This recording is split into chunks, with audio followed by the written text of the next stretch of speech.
Hit করে ওকে জাতীয়ভাবে পরিচিত করায় দিচ্ছে। সে কিন্তু কোনো ফেভারিট ক্যান্ডিডেট ছিল না।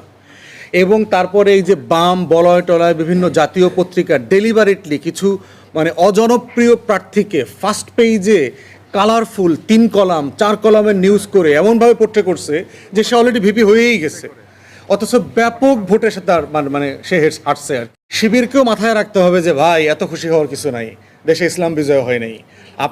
আপনারা দিল্লি উদ্ধার করে ফেলাইছেন, বাংলাদেশ বিজয় করে ফেলছেন, এটা মনে করার কোনো কারণ নাই। ছাত্রলীগের সাথে আতাত করে ভোট পেয়েছে জামাত শিবিরের প্যানেল, এইটা খুবই একটা রং রিডিং হবে।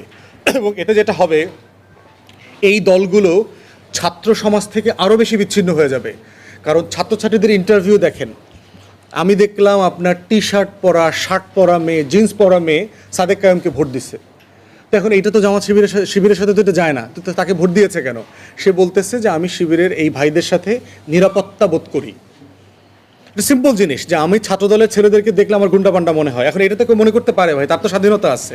তারা দেখলে আমার চাঁদাবাজ লাগে, গাঁজাখোরের মতো লাগে, এটা তো ছেলেমেয়েরা বলছে ভোট দেওয়ার পরে। আর তারে দেখলে আমার ভদ্র মনে হয়েছে, বিনয়ী মনে হয়েছে, আমার কাছে মনে হয়েছে আমি বেশি নিরাপদ থাকবো ক্যাম্পাসে।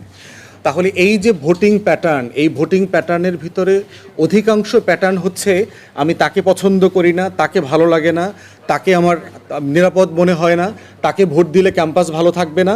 অতএব এই যে নেগেট করছে আমি তাকে দিব না, তাকে দিব না, তাকে দিব না, এই দিব না ভোটগুলো দিন শেষে গিয়ে